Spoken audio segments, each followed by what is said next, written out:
War does not decide who is right, but only who remains. This is the understanding you have to have when examining history, because though we have history, we only have a story, someone's story. Typically, the winner writes the history. History is not held up by what is truthful per se, it's held together by the large majority. He who has the most power has the ability to write history. And you have to understand that when looking at any area of history, you're looking at factions. All history is propaganda for a particular perspective, depending on what the matters were.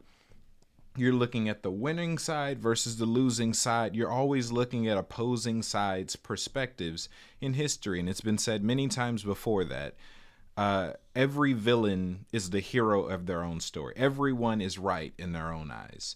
So when you're examining history, rarely ever, if ever, are you going to find people who will say, oh no, we were the bad guys and we conquered them. You're not going to find that. Thieves don't admit to stealing unless caught. So when you're looking through history, understand it as propaganda, and you learn how to catch lies. You learn how to catch things that don't quite add up when you're critically thinking.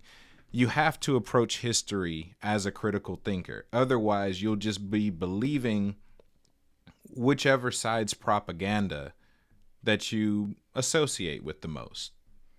So that's the approach that I took when examining this, is not necessarily picking a side, but just trying to be true to what I've uncovered. And I'm just going to do an attempt to try to walk you through some facts, things that can be easily researched, because at the very least, I don't want you to take my word for it. Do your own research. Continue to study, recheck, try everything. Retry everything. Things that may even be considered public knowledge, common sense, or hard cold facts, comically wrong. Go back and relook at some of those. Re-examine them. Give everything a second look. Give it a pure perspective. Don't look to prove yourself right. Don't look to prove something wrong. Look to see it for what it is. Study truth for truth's sake. And with that being said, today I want to talk about a very controversial topic.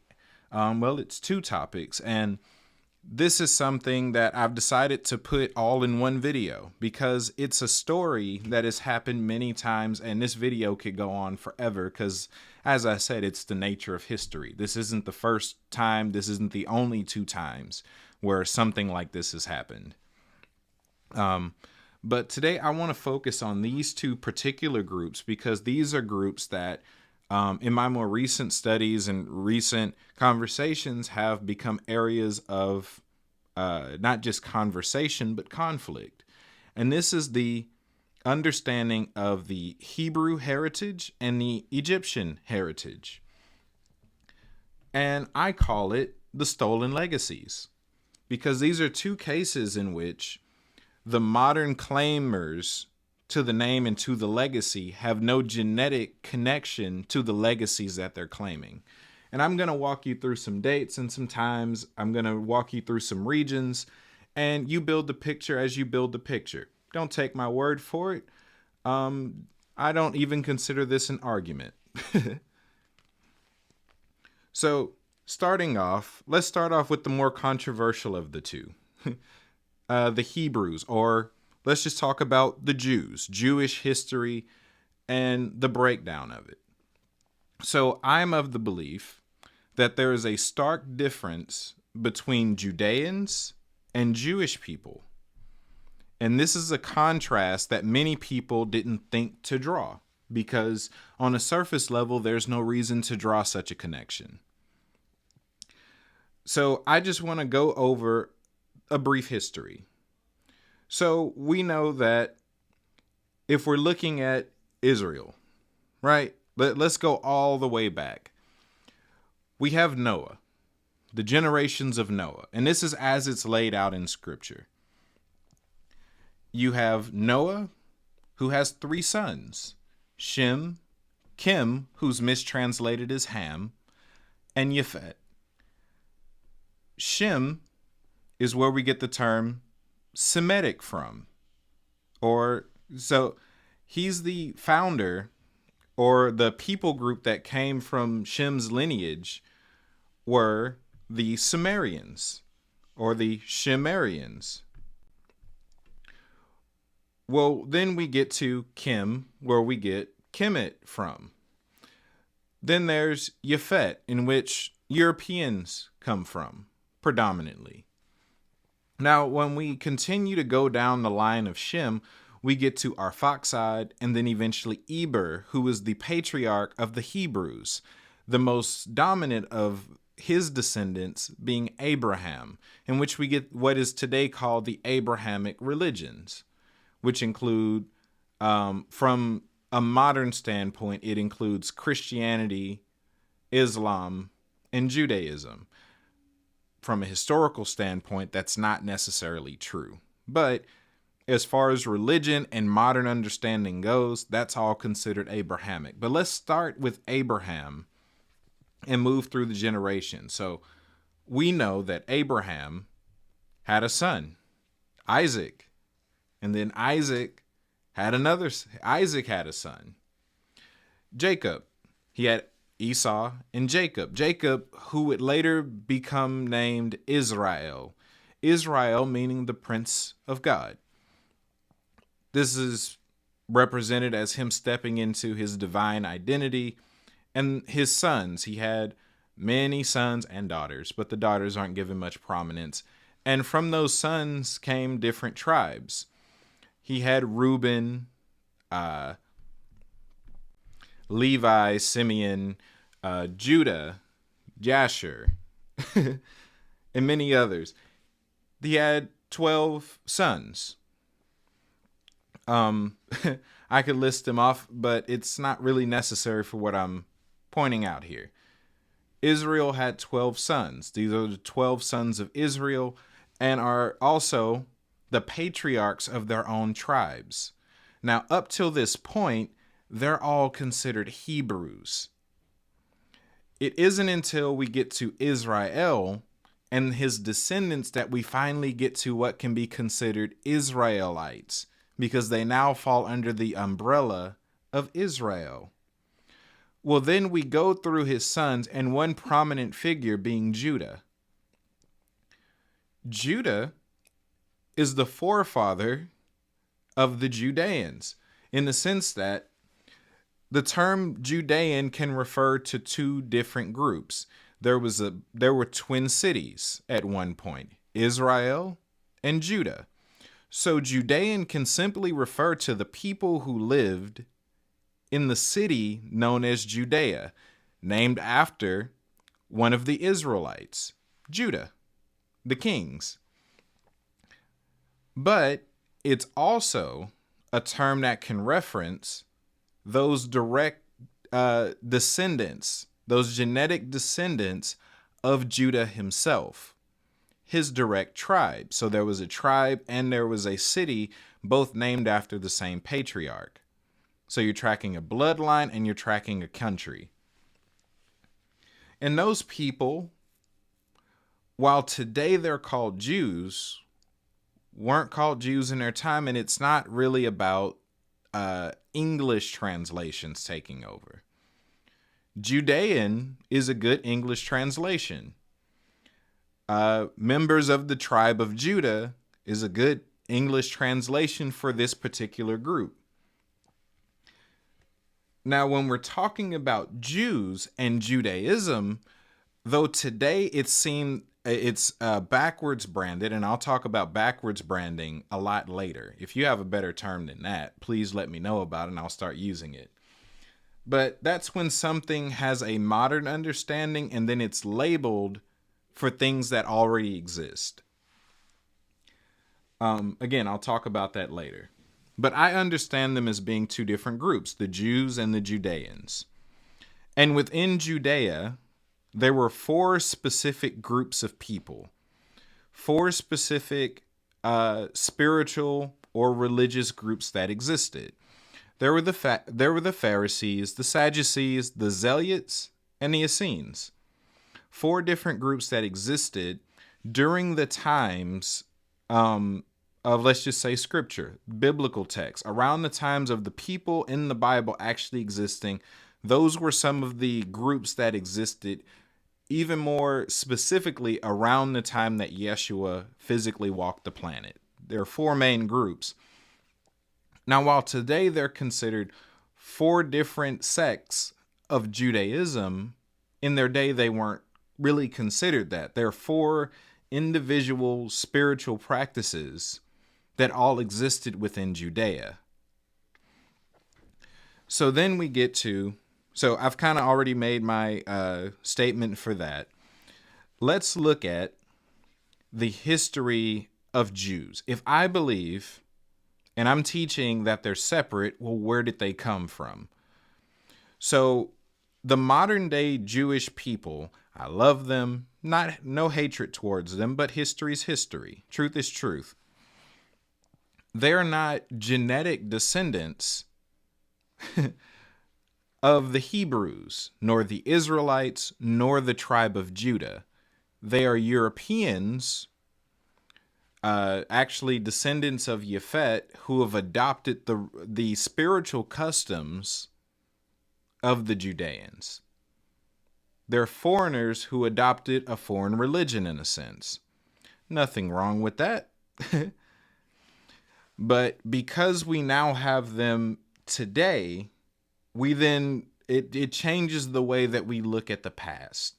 Where when we look at the past, we think that the people we see today have anything to do with the people back then. They don't. And you can actually trace their beginnings really starting a few hundred years after Yeshua's death, burial, resurrection, and all that stuff.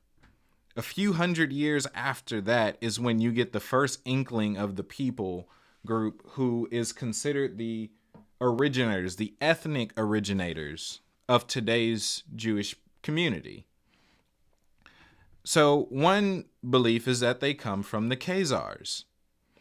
The Khazars don't really have to be one group because the term itself, it just means nomad. That there were groups of people who came from Turkey, eventually settling in around Russia and taking up a large landmass. They ruled an empire at one point called the Kazarian Empire. Well, when you look at the time frames, well, that 6th century to 10th century is when these founders came about. The people of ethnic origin, they come from Turkey, conglomerating in Russia, and they're made up of people from the surrounding area. So you get your Poland, you get your Ukraine, you get your Russian, you get your Turkish, you get your German, your German, all mixed into one group. And they decided to adopt the culture of the Judeans as their religion. And that's really the closest we get to a modern understanding of Judaism. So from that point, let's just say some of their texts, when you think of Judaism, there's certain texts that come up. There's the Zohar associated with Kabbalah. Well, that came about in the 13th century. You have the Talmud, which is considered ancient Jewish text. Well, that came about in between the 400 and 500s AD. Kabbalah, which is often presented as, or more so Ashkenazi, which is the oldest modern Jewish sect, is probably the oldest organized group, which comes from around the 10th century. Kabbalah, which is often presented as ancient Jewish mysticism, comes from the 12th and 13th century. Sephardi, where we get the Sephardic Jews from, comes from the 1400s. These are all very recent in terms of history. And they all come from Europe. The Sephardics come from Spain. So we're looking at France, we're looking at Spain, we're looking at Poland, we're looking at Russia, we're looking at Turkey. European, all of them. Nothing's wrong with being European. Nothing's wrong with that at all. It's just that we're able to track the numbers and look at the geography and notice on a geographical level, they have nothing to do with East Africa, which at that time included Israel and Jerusalem and Judea. What is today considered the Middle East at that time was considered Northeast Africa. But we're looking at blatant European settlers. They already have nothing to do with each other. Other than that, they adopted a prominent religion, in a sense. So, moving a bit closer, we get to the founding of Orthodox Judaism. Orthodox Judaism began in 1818, the early 1800s. Zionism beginning 1897, almost to the 1900s. We then get to Israel being brought back as a nation in 1948, less than 100 years ago from today.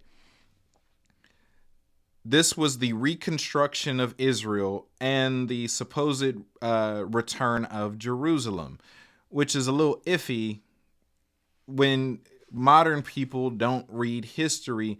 They think that this is the exact replica of the ancient world, and it's not.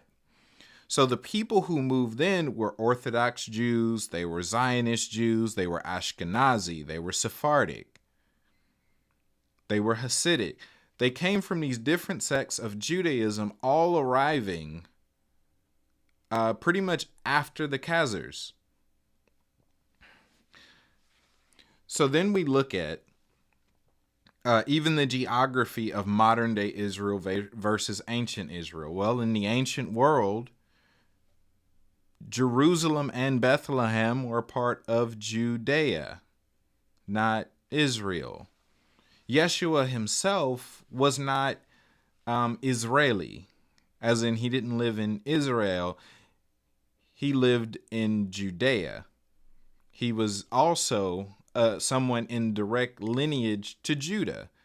That's why he's called the Lion of the tribe of Judah. He's genetically and geographically connected to David's lineage as a descendant of Judah in the Hebrew/Israelite family. He's grafted all the way in. There's no denying where he came from. But as far as his religious choosing, he wasn't a part of a Jewish sect as we would think today. Yeshua wasn't Sephardic, he wasn't Kabbalah, he wasn't Ashkenazi, he wasn't Zionist, nor was he an Orthodox Jew, because they didn't exist yet.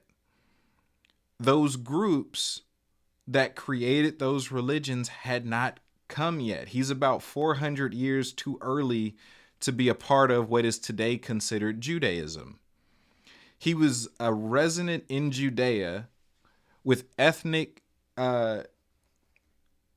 ethnic background that traced him to Judah. But he was an Essene.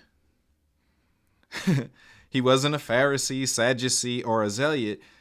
He was an Essene, him and John the Baptist. It was the Essenes specifically being a group of mystics who lived predominantly as hermits in a sense. They were semi-hermetic or hermetic. They lived in the wilderness and they practiced baptism. They lived in tune with nature. Study the Essenes on your own. They matched the lives of both Yeshua and John the Baptist very well. They were members of that particular group. Not saying everyone in the Bible was a part of that, just those two specifically. Because then we get to Paul, who claimed to be a Judean, that he lived in Judea, but he said he was of the tribe of Benjamin, which means his geographical standing was in the city Judea. But his ethnic backing was in the tribe of Benjamin. And then as far as his religious standing, correct me if I'm wrong, I believe he was a Pharisee. Nothing's wrong with that. Nothing's wrong with that. It's just that you have to expand yourself just a little bit to realize that there's a geographical identity, there's an ethnic identity, and in many cases, there's a religious or a spiritual identity. And they're not always tied together. In the case of the Hindus and the Indians, well, typically you expect someone that's of Indian descent to be Hindu, or having an ethnic background that traces them to the Indus Valley civilization. But not all cultures are like that. So, and just because someone might ask about it, the Gnostics came between 200 BC and 400 AD. So no, they're not a new deception. They actually are much older than Christianity itself. But we're looking at a timeline, as far as the Jews are concerned, that really splits them in half. Where you have shortly after the exit of the Messiah from earthly ministry, we get a group that adopts the culture of the Judeans. And eventually, history is so tampered with, people believe today that they're ethnically connected when they're only religiously connected at best. There's no slander there. And like I've been saying, this isn't the first time that something like this has happened. But don't just take my words for it. According to a Jewish text known as the Perkei de Rabbi Eleazar, I believe it's chapter 24, it tells you about the generations of Noah, being Shem, Kim, and Yafet. And it tells you about their appearance. Now, this is Jewish literature. This isn't just some random text I pulled from nowhere. The Perkei de Rabbi Eleazar comes from the 8th century. This puts them right in the middle of the Kazarian Empire founding itself. The surge and movement of the Khazars. Whether you believe the Khazars are one group or were just a bunch of random people, it doesn't matter. Maybe you don't like the name. Let's just say nomads. Nomadic people from Europe ended up writing this in Italy, composing it in Italy in the 8th century. And it talks about their appearance. Now, this is Jewish literature. And it says that Noah blessed Kim, now called Ham, to be as black as a raven. Says that he blessed Shem to be dark but comely. Well, then you get to Yafet, and it says he blessed him to be white. Nothing's wrong with being white. I'll say that again. Nothing's wrong with being white at all. Nothing's wrong with being dark and comely. Nothing's wrong with being black as a raven. But these are very particular descriptions given by Jews on the appearance of the lineages, the descendants, and the generations of Noah. Now notice, it says that Shem was dark and comely. It says that Kim was as black as a raven, and Yafet was white. And that's when you get into the geographical locations of where those generations migrated to, where they lived and where they were predominant. Yafet's territory is Asia. Don't give me Eurasia, it's Asia. But you get, I'll be nice, Europe and Asia. Eurasia is pretty much Yafet's territory. You get Kim, who's predominantly African in geography. And you get Shem, who's caught in the middle. They call him Afro-Asian. Just thinking about the geography. Now notice they gave them one of the, I believe the oldest civilization of white people is the Greeks. Correct me if I'm wrong. That means, so the Greeks are white, the Romans, white. You get the French and you get the Germans, all white. You get the people of Norway, the Norse, they're white. Nothing wrong with that. You get the descendants of Kim. Well, it tells you that There's Kim and there's Canaan. Nothing wrong with that. Kim being Kemet, who the Hebrews call Mizraim, and who the Arabics call Mazir. Nothing's wrong with that. Now, here's the thing. Genetically, according to biblical scripture and according to Jewish texts, Shemites are dark-skinned too. They're just called dark and handsome. Not sure what that means to Kim, but according to the Bible and according to Jewish texts, it calls Shem dark. Well, modern Jews aren't dark. They're actually some of the most melanin deficient people on the planet. That's not a slight at them, but genetically it doesn't match. According to their text, according to the Bible, it even gets down to it even gets into my next topic, which I'll probably revisit this, but yeah, I'll just go. So my next topic, just talking about stolen legacies, being the ancient Egyptians. Now, the ancient Egyptians, funny enough, are also in the same controversy, almost the same story of having their legacy stolen by someone who ended up conquering their land, getting rid of them, pretty much having their culture taken. The word Egypt means black. Nothing wrong with that. But the name that it was called in their day before the Greeks gave them the name Egypt was Kemet, meaning the black land. Typically, it's seen that it's referring to the soil instead of the people by a lot of modern scholars. Maybe, maybe not. I won't make too hard of a case on that. But we also get the ancient name for it, the most ancient name that I know for the landmass, being Smai Tawi, which is the merger of two lands, referencing a lot of stuff, but it's the place where the upper and lower meet.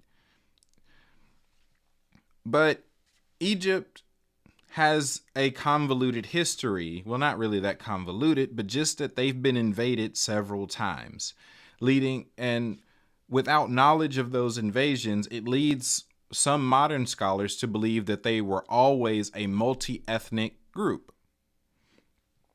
They were multi-ethnic at certain periods of time, especially during the Ptolemaic period. But the oldest invasion that they had came by way of the Hyksos, going between 1638 and 1530 BC. Then we get to the Greeks, who started off the Ptolemaic period in 332 BC, ending with the Romans in 30 BC. That entire section was the Ptolemaic period. So you have them invaded by the Hyksos, invaded by the Greeks, invaded by the Romans. So by this time, the natives were no longer in control. The last major invasion was done by the Arabs in 1641 AD. This is the Arab invasion of Egypt. When you look at Egypt today, it's predominantly Arab. They've been there for a long time, but that does not make them natives. Think about us today in America. We've been here for a very long time, almost 300 years, but not even 300 years yet. Most of us have several generations of family that have been here, to the point where we're culturally distinct from where our ethnicity may originate. But that still doesn't make us natives necessarily. Same thing with the Arabs, where they've been there for so long, it's no reason why they wouldn't have a culture built around their land. They've been there for almost 2,000 years. But ethnically, they're not the natives. The further back you get, so the reason for me going through those invasions is because I'm able to tell you who invaded and when. So with the oldest invasion being the Hyksos, who lived there before the Hyksos? What were the people that lived there pre-invasion? What was the ethnicity of the people who lived there? You get dark-skinned people, you get Negroes, you get Africans. Many people might not realize this, but Egypt is still in Africa. It's like right there on the continent. I know it's northeastern, but it's still in Africa. And we're talking about dark-skinned individuals. So I've heard some conflict where some say that they were tan people who covered themselves to make themselves darker. I don't necessarily believe that. For this reason, the ancient Shemites, again, the ancient Egyptians, said that they were children of Cush. Cush being the ancient name for Ethiopia. Ethiopia is a Greek name. Now, why would their connection to Cush matter if we're talking about appearance and we're talking about ethnicity? Why would that matter? Well, it's because Ethiopia is a Greek name given to the Cushite people. Ethiopia comes from the Greek word Ethiopos, which means burnt-faced people. That's them roasting them like they're third graders in the cafeteria, where they used to call people burnt biscuit. That's the Greeks looking at them and saying they're so black that they're burnt, and the ancient Egyptians themselves call that their parents. Not just culturally, but ethnically, the ancient Egyptians themselves say that they come from Cush, who the Greeks called the burnt-faced people. So according to the ancient Egyptians themselves, those Shemites, the people of the Black Land, said that they originated from the black-faced people. The Cushites claim that their origins comes from the Twa people, who are now derogatorily called the Pygmies in South Africa. Those extremely dark yet short people are the distant ancestor of both the Cushites and, by default, the ancient Egyptians. That's who they claim their heritage to be. Now, something I wanted to touch on again is backwards branding. When you don't realize that history changes with the times, you think that things have always been the way that they are in your time. So the same way that today we have this understanding of Jews, and that makes people think that they're connected to the same people in the Bible, is due to backward branding. In today's English translation, they've replaced all of the original terms with terms that associate those people with Judaism, that associate them with themselves. Because education is ruled by who has the most power. And the Jewish people are like the most powerful group on the planet currently. They've had control over the education system for a very long time. And they get a lot of publicity. They get a lot of authority from people believing that they're related to the Messiah. They're just not. Even something as simple as DNA testing. DNA tests are a lot more honest than even I would give them credit for being, because there's still tampering involved even with DNA testing, but even the DNA tests forget to be biased sometimes. And they'll label things like European Jew, or it'll say Jewish in parentheses from Poland, telling you that these Jewish people ethnically come from Europe. They have no association genetically with East Africa. And this is something that can be seen. So when we look at history, you're looking at tampering by trusted experts. You're looking at backwards branding. A good example of backwards branding is St. Patrick. St. Patrick is a part of Catholicism. He's a Catholic by today's standards. Roman Catholic, he's a Catholic saint. That's why they call him St. Patrick, because he's a Catholic saint. However, historically, St. Patrick wasn't Catholic. In his day, he wasn't Catholic, and it wasn't due to translations. It wasn't due to languages. He wasn't Catholic. He just wasn't a part of that faction. but because he's embraced by their culture, he's now backwards branded, backwards labeled as a Catholic. So things like that happen throughout history all the time.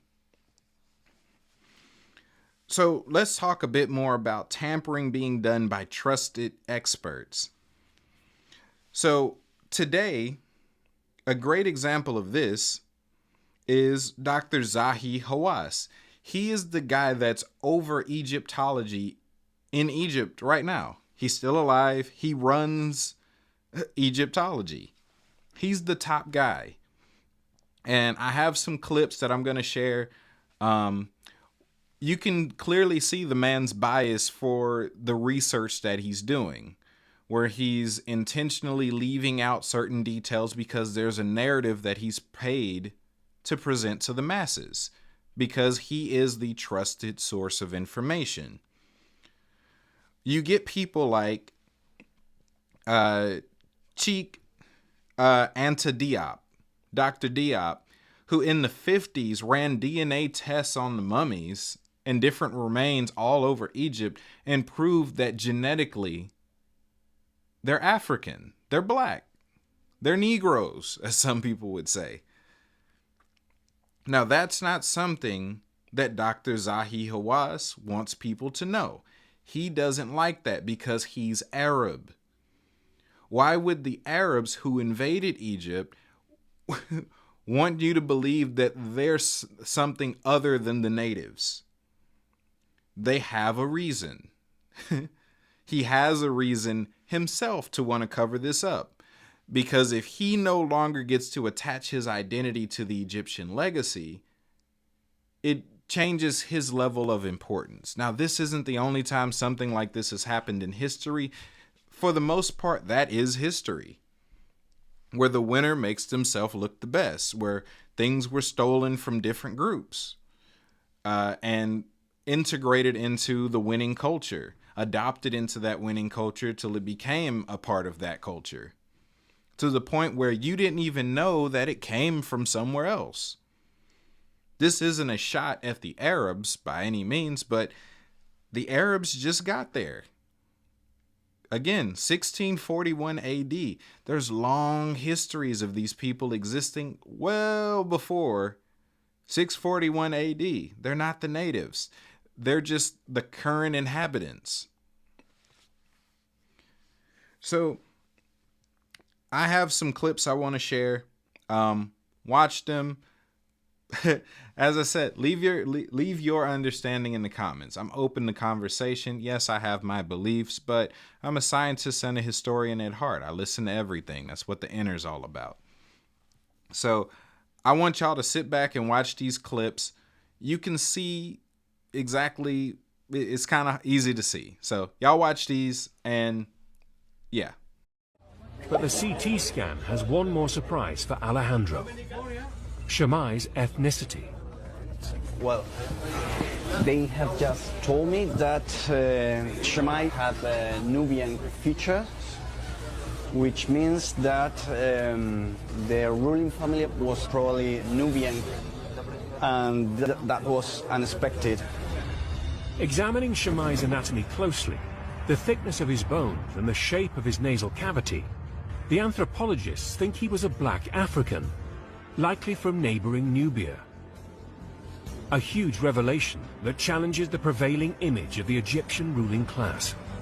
We always thought the ancient Egyptian elite were Mediterranean type, and in this sense, Shemai is representing the society of the frontier, in which different ethnic groups were mixed. At the end, it doesn't matter the color of your skin. Shemai was Egyptian. The archaeologist in the video is Alejandro Jimenez Serrano. He and his team found a tomb on the western bank of the Nile, opposite Aswan. And as you might have heard, the mummy was called Shemaiah. So who was Shemaiah? Not much is known about him, but the little that we know is that he was an ancient Egyptian official who African civilization. That the chapter written by Sheikh Anta Diop stating they were Negroes was disowned by some contributors to the general history of Africa. Dr. Zahi Haas is a leading Egyptian archaeologist.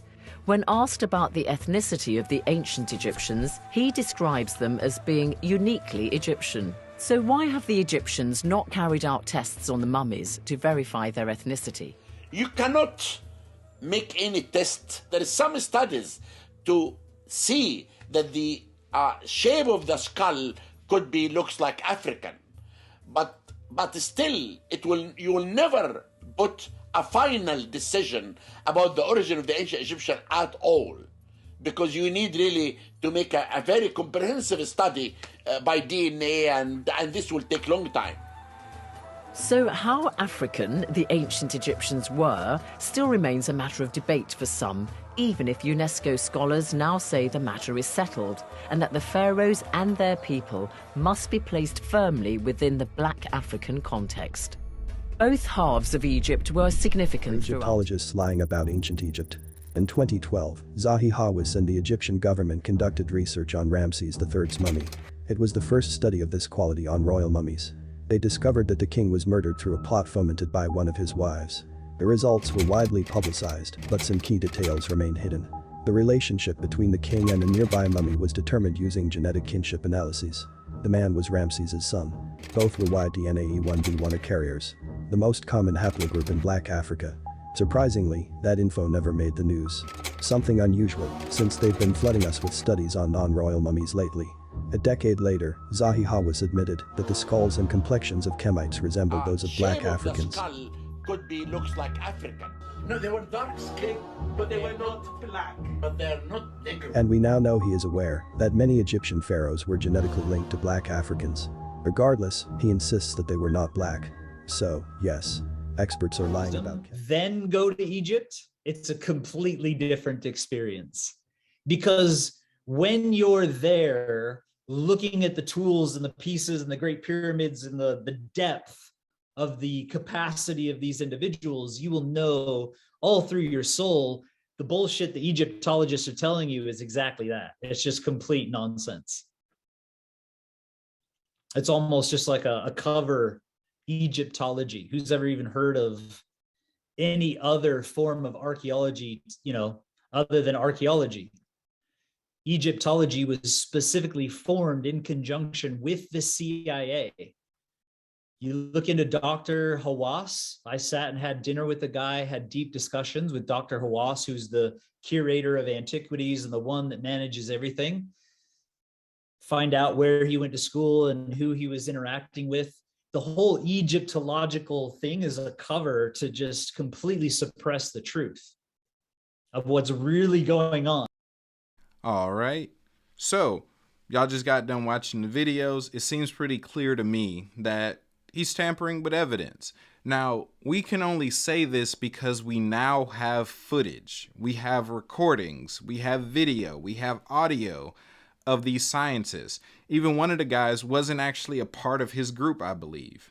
But you can see the disappointment on his face when it came to show that the mummy that they were working on is genetically African, Nubian, as they call it, which just means it's African. They're Black, is what they're saying.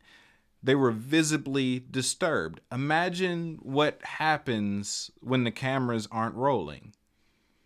Imagine what has happened for centuries and possibly thousands of years before there was video and audio recordings where scientists were doing their research. Today, we have the option of looking at trusted scientists accidentally show their bias. But that hasn't always been true. So, at the very least, let this be an encouragement to reevaluate history. Look at it fresh. Look at it fresh, because all history is propaganda. There's a side being presented always. So when you're looking at historical texts, when you're looking at the rise and fall of empires, when you're looking at the facts, you're looking at someone's understanding. And many times, let's just say a scholar has a pure conscience. They're trying to do the right thing. Well, the person who's mentoring them may not. they may not tell them that I have a bias against this, so you shouldn't trust me. People who want to deceive don't attack their own credibility. Liars don't tell the truth until they're caught. So, at the very least, I just want to encourage you to do your own research, to re-examine some of these topics. This is what I believe. You don't have to believe what I believe, but this is what I believe. I have reasons to believe it, which I'm not going to go into. Y'all have the facts, y'all have your beliefs. Either you'll research or you won't. So that's it for this session. There's a little bit of time left to join me in my 13-week mentorship course. I plan to cover a lot of stuff. Like I said, I'm versed in history, science, and spirituality. I plan on covering a lot of that stuff in that course. Things that I've never shared anywhere. So if you're interested in that, there's still a little bit of time. schooloftheempire.com. I also have a Patreon, Cave of Mystery, Instagram, Cave of M. If you want to email me, caveofm@gmail.com. There's a Facebook group, Cave of Mystery as well. I answer questions for a living. So now, mind you, I don't do apologetics. So if you want to argue, I'll just leave you on red. But conversations, I talk to anybody. I get to you when I get to you. But yeah. So I do have a book out as well, Fullness, Guide to Sonship and Mysticism, available on Barnes & Noble, Amazon, and Kindle. So if you're interested, feel free to check out any of my other content. Until then, until next time, y'all be blessed. Later.